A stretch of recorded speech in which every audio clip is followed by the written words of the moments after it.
Hello guys, welcome back to my channel. இன்றைக்கி நம்ம என்ன சம்மரி பார்க்க போகிறோம் அப்படின்னா, பாய் பிரேக்கிங் கிளாஸ் இதை எழுதினவங்க வெண்டலன் ப்ரூக். இவங்க ஒரு African American poet and also first Nobel prize win பண்ணதும், ஆஃப்ரிக்கன் அமெரிக்கன் போயட்டில் ஃபர்ஸ்ட் நோபல் ப்ரைஸ் வின் பண்ணதும் இவங்க தான்.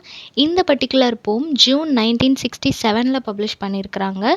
இது ஒரு கலெக்ஷனில் லேட்டர் இன்க்ளூட் பண்ணியிருக்கிறாங்க. 1968 வந்துட்டு நெக்ஸ்ட் இயர் இந்த மெக்கா அப்படின்னு சொல்லப்படுற ஒரு கலெக்ஷனில் இந்த போமை இன்க்ளூட் பண்ணியிருக்கிறாங்க. Mix of free verse and metrical லைன்ஸில் எழுதியிருக்கிறாங்க. எக்ஸ்பீரியன்ஸ் ஆஃப் பிளாக் யூத், ஒரு அர்பன் அமெரிக்காவில் பிளாக் யூத்தோட கண்டிஷன் எப்படி இருக்குது, அவங்களோட மென்டாலிட்டி எப்படி இருக்குது அப்படின்றத ஒரு சின்ன பையனை வச்சு எக்ஸ்பிளைன் பண்ணுற மாதிரி இருக்கும். ஸோ இதில் மார்க் கிராஃபோர்ட் அப்படின்னு சொல்லப்படுற ஒரு பிளாக் எடிட்டர் தான் இவங்களை இன்ஃப்ளூயன்ஸ் பண்ணதாகவும் இவங்களை இதை எழுத சொன்னதாகவும் மென்ஷன் பண்ணியிருக்கிறாங்க. போம் லைன் டிஸ்கிரிப்ஷனில் கொடுத்துருக்குறேன், அதையும் ஃபாலோ பண்ணிக்கோங்க. ஸோ ஓவராலாக சிச்சுவேஷன் என்ன அப்படின்னா, ஒரு பிளாக் பாய் இருக்கிறாரு அமெரிக்காவில். ஒயிட்ஸுக்கு நடுவில் ஒரு பிளாக் பாய் இருக்கும்போது அவருக்கான ரைட்ஸ், அவருக்கான ப்ராப்பரான ஐடென்டிட்டி அவருக்கு கிடைக்காத மாதிரி ஃபீல் பண்ணுறாரு. ஸோ அந்த பையன் வந்துட்டு கோவத்தில் பண்ணுற ஒரு சின்ன விஷயம் எந்த அளவுக்கு ஒரு இம்பேக்டை க்ரியேட் பண்ணுது, அவனோட இமோஷன் என்ன, அவனை சுற்றி இருக்கிற ஒயிட்ஸோட இமோஷன் என்ன அப்படின்றத சொல்ல நினச்சிருப்பாங்க. ஓகே, சம்மரி பார்த்துடலாம். இப்போ ஒரு பிளாக் பாய் வந்துட்டு ஒரு விண்டோ, அந்த கிளாஸை வந்துட்டு பிரேக் பண்ணுறான். அதுவுமே ஒரு ஆர்ட் தான் அப்படின்னு சொல்கிறாங்க. ஏன் அப்படின்னா, அவன் அழுதுகிட்டே அதை பிரேக் பண்ணுறான். ஸோ எக்ஸ்ட்ரீம் ஆங்கரில் இருக்கும்போது அதோட வெளிப்பாடு க்ரையிங்காக தான் இருக்கும். ஸோ அந்த மாதிரி அவனோட கோவத்தோட வெளிப்பாடாக அவன் அழுதுகிட்டே அதை ப்ரோக் பண்ணுறான்.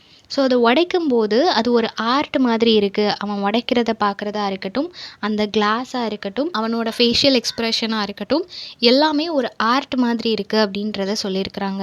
ஸோ இது வந்து ஸ்டேட் ஆஃப் ரிபெல்லியன். ஸோ அவன் ஒரு ரிபெல்லியன் மாதிரி ஸ்பீக்கருக்கு தெரியுறாங்க. இந்த ஆக்ஷன் வந்து இது ஒரு சக்ஸஸ் மாதிரி இருந்தாலும், ஏன்னா பிளாக்ஸ் வந்து கொஷின் பண்ண ஆரம்பிச்சிட்டாங்க, அவங்களுக்கு அகென்ஸ்ட் ஆகிட்டாங்க அப்படின்னு சொல்லி ஒரு சக்ஸஸ் மாதிரி நினச்சாலும் அதில் ரெண்டு கான்ட்ராஸ்டான விஷயங்கள் இருக்குது. ஒரு பக்கம் அதை பியூட்டிஃபுல்லாக நம்ம வெல்கம் பண்ணாலும் அந்த பாயோட ஆக்ஷன் வந்து எப்படி இருக்குன்னா, ஒரு சேலஞ்ச் பண்ணுற மாதிரி, அத்தாரிட்டியில் இருக்கிற பீப்புள் எல்லாருக்கும் ஒரு சேலஞ்ச் கொடுக்குற மாதிரி இந்த ஒரு சின்ன ஆக்ஷன் இருக்குது அப்படின்றத சொல்கிறாங்க.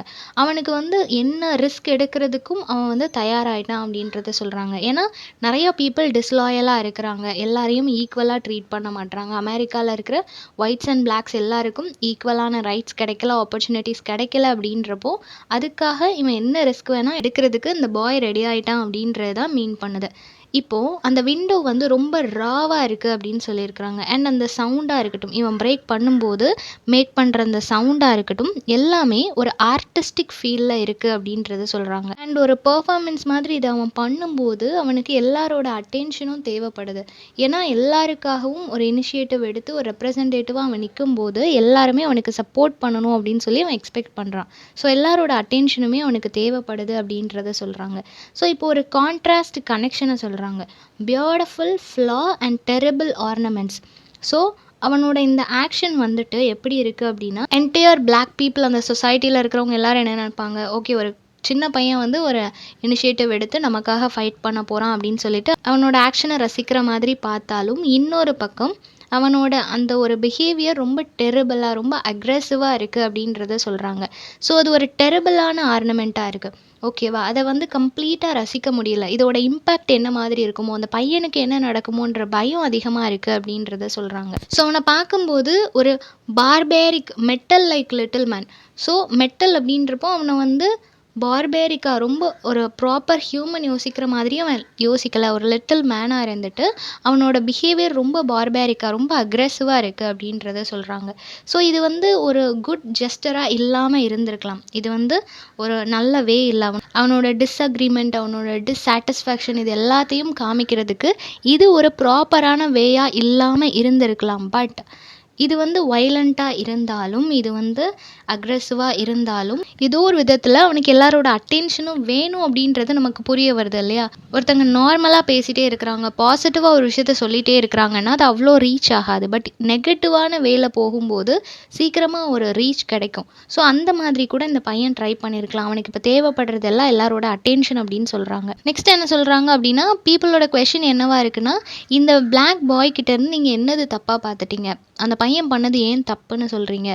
ஏன் அப்படின்னா அந்த பையன் வந்துட்டு அவ்வளோ இமோஷன்ஸ் அவன் கேரி பண்ணிகிட்ருக்கிறான், அவ்வளோ அவன் இழந்திருக்கிறான். எல்லா பிளாக் சைல்டுமே அவனோட பேரண்ட்ஸாக இருக்கட்டும், அவனோட ஐடென்டிட்டி, அவனை சேர்ந்தவங்க யார், இந்த மாதிரி நிறைய விஷயங்கள் அவன் இழந்திருக்கும் போது அதோட வெளிப்பாடு இப்படி தான் இருக்கும். ஸோ அதனால் நீங்கள் அவனை கொஷின் பண்ணுறதுல எந்த ஒரு லாஜிக்குமே இல்லை அப்படின்னு சொல்லிட்டு நிறைய பேர் சொல்கிறாங்க. ஸோ இந்த விண்டோவை பிரேக் பண்ணுறது இந்த வேர்ல்டில் அவன் இருக்கிற சொசைட்டியில் ஒரு மார்க் க்ரியேட் பண்ணணும் அப்படின்னு சொல்லி நினைக்கிறான். ஸோ ஒரு பிளாக் பாய் இப்படி பண்ணான்னு சொல்லி தானே அட்ரஸ் பண்ணுவாங்க.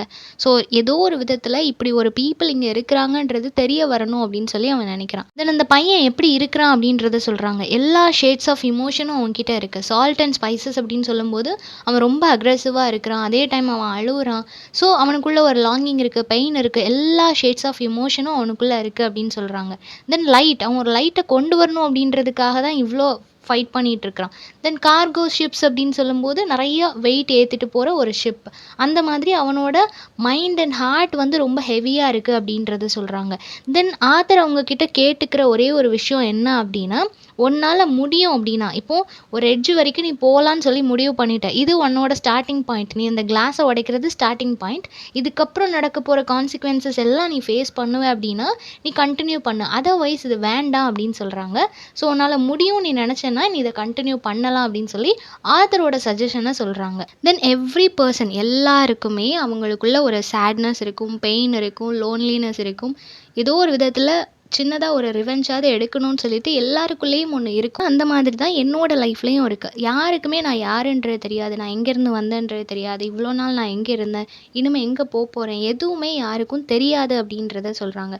ஸோ அவர் வந்து அமெரிக்காலேயே அந்த பையன் இருந்தாலும் ஏதோ அவன் டிஸ்கனெக்ட் ஆன மாதிரி, இன்விசிபிளாக இருக்கிற மாதிரி அவனுக்கு ஒரு ஃபீல் இருக்குது. எல்லாமே அவனோட ஐடென்டிட்டி அவன் தொலைச்சிட்டனால தான் அந்த மாதிரி ஒரு ஃபீல் அவனுக்குள்ளே வருது. இவ்வளோ ப்ராப்ளம்ஸ் இருக்கும்போது அவங்க சொல்கிற விஷயம் என்ன அப்படின்னா, இவ்வளோ டெரபிளான ஒரு சுச்சுவேஷன்லேயும் நம்மளை ரிலாக்ஸ் பண்ணுறது ஒரு கப் ஆஃப் டீ. ஸோ இதில் கப் ஆஃப் டீ அப்படின்றது வந்து எது வேணால் இருக்கலாம். அவனை ரிலாக்ஸ் பண்ணுற விஷயம் அது ஒரு ஹியூமனாக இருக்கலாம், இல்லை மீடியாவாக இருக்கலாம், எது வேணால் இருக்கலாம், இல்லை எக்ஸாக்ட் டீயாக கூட இருக்கலாம் இல்லையா? ஸோ இவ்வளோ ப்ராப்ளம்க்கு நடுவில் அவனை வந்து ரிலாக்ஸ் பண்ணுறது அந்த டீ மட்டும்தான் அப்படின்றத சொல்கிறான். மியூசிக் எடுத்துக்கிட்டோம் அப்படின்னா அதில் மைனர் கீஸ் இருக்குது இல்லையா? அந்த மைனர் கீஸ் எல்லாமே சேட் மியூசிக் மாதிரி தான் அது வந்து ப்ரெசென்ட் பண்ணும். ஸோ அந்த மைனர் கீஸ் மாதிரி தான் இவனோட லைஃப் இருக்குது அப்படின்றத சொல்கிறான். ஸோ என்னோடய லைஃப் எல்லாமே அந்த மியூசிக்கில் அந்த மைனர் கீஸ் எப்படி இருக்குமோ, என்ன மாதிரியான ரிசல்ட்ஸை கொடுக்குமோ, அந்த மாதிரி சேடாக ஒரு மெலன்கலிக் டோனில் தான் என்னோட லைஃப் போயிட்டுருக்கு அப்படின்றத சொல்கிறான். என்ன சொல்கிறாங்க அப்படின்னா, ஈச் அண்ட் எவ்ரி பர்சன், எல்லாருக்கும் ஒவ்வொரு விதமான எக்ஸ்பீரியன்ஸ் இருக்கும். அது ஹாப்பியாகவும் இருக்கலாம், சேடாகவும் இருக்கலாம். பட் எல்லாருக்கும் ஒரு சேட் எக்ஸ்பீரியன்ஸ், ஒரு ஹாரிஃபிக்கான பாஸ்ட் கண்டிப்பாக இருக்கும். ஸோ எல்லாருக்குமே அந்த மாதிரி இருக்குது, எனக்கும் அந்த மாதிரி இருக்குது. பட் அதை சொல்கிறதுக்கு இவனுக்கு வாய்ப்பு கிடைக்கல. இப்போது அவன் வந்து என்ன ஃபீல் பண்ணுறான் அப்படின்னா, இந்த ஒயிட்ஸ் எல்லாரும் சேர்ந்து என்னோட ஐடென்டிட்டி, என்கிட்ட இருந்த எல்லாத்தையுமே பறிச்சுட்டாங்க, அது என்கிட்ட இருந்து போயிடுச்சு அப்படின்றத சொல்கிறான். தென் எல்லாரும் வாழ்கிற ரொம்ப லக்ஸூரியஸான ஒரு லைஃப், லவ் அண்ட் லிபர்ட்டி, இதை விட ஒரு எக்ஸ்பென்சிவான விஷயம் எதுவுமே இருக்க முடியாது. யார் ஒருத்தவங்களுக்கு லவ் கொடுக்குற ஒரு பர்சன் இருக்கிறாங்களோ, அதே மாதிரி அவங்களோட எல்லா விஷயத்தையும் நிறைவேற்றிக்கிறதுக்காக இருக்கட்டும், அவங்களோட லைஃப்பை அவங்க ஹாப்பியாக லீட் பண்ணுறதுக்கு எந்த விதமான ரெஸ்ட்ரிக்ஷனும் இல்லாமல் இருக்கிறதுக்கு அவங்களுக்கு லிபர்ட்டி இருக்கோ, அவங்க தான் ஒரு ரிச்சான பர்சன் இல்லையா? ஸோ அந்த மாதிரி லக்ஸூரியஸான ஒரு லைஃப்பை தான் எல்லாரும் லீட் பண்ணிட்டு இருக்கிறாங்க. பட் என்னோட லைஃப் அந்த மாதிரி இல்லை அப்படின்றத சொல்கிறாங்க. இந்த பையனோட லைஃப்பில் கம்ப்ளீட்டாக மிஸ்டேக்ஸ், கிளிஃப் அப்படின்றப்போ மவுண்டெயின் அப்படின்னா அது ஒரு ஹைட், பட் கிளிஃப் அப்படின்றது அந்த மாதிரி இல்லை இல்லையா? ஸோ அந்த மாதிரி சின்ன சின்ன விஷயங்களும் இவனை ஹர்ட் பண்ணிவிட்டு இவனுக்கு பெயின்ஃபுல்லாக தான் இருக்கே தவிர இவனால் ஹாப்பியாக இருக்க முடியலை அப்படின்றத சொல்கிறான். ஸோ எல்லோரும் ஒரு பக்கம் ஹாப்பியாக இருக்கிறாங்கன்னா என்னோட லைஃப்பில் ஹாப்பினஸ் அப்படின்றது இல்லை அப்படின்றத அவன் சொல்ல வரான். ஸோ அந்த பையனை ரெண்டு விதத்தில் பார்க்கலாம். ஒருத்தங்களுக்கு அவன் ரொம்ப அக்ரெசிவாக ரூடாக பிஹேவ் பண்ணுற ஒரு பையன் மாதிரி தெரியலாம். இன்னொருத்தங்களுக்கு அவன் எந்த அளவுக்கு இமோஷன்ஸை கோ த்ரூ பண்ணிகிட்டு இருந்தா, கேரி பண்ணிகிட்டு இருந்தா, அவனுக்குள்ளே எந்த அளவுக்கு பெயின் இருந்தால் அவன் இந்த மாதிரி ரியாக்ட் பண்ணுவான் அப்படின்னு சொல்லிட்டு அவன் மேலே ஒரு கன்சர்ன், ஹவு பேத்தட்டிக் கண்டிஷன் அப்படின்னு சொல்லிட்டு அவன் மேலே ஒரு கைண்ட்னஸ் கிரியேட் ஆகிறதுக்கும் சான்ஸ் இருக்குது. ஸோ ரெண்டு விதமாக பீப்புள் அவனை நினைப்பாங்க. ரியலி அவன் கம்யூனிகேட் பண்ணணும்னு தான் நினைக்கிறான், அவனுக்கு ஐடென்டிட்டி வேணும் தான் நினைக்கிறான் அப்படின்றத புரிஞ்சுக்கிறதுக்கும் சில பேர் இருப்பாங்க. அவன் ஒரு பிளாக், அவனோட பிஹேவியர் அக்ரெசிவாக இருக்குன்னு சொல்லி நினைக்கிறவங்களும் இருப்பாங்க.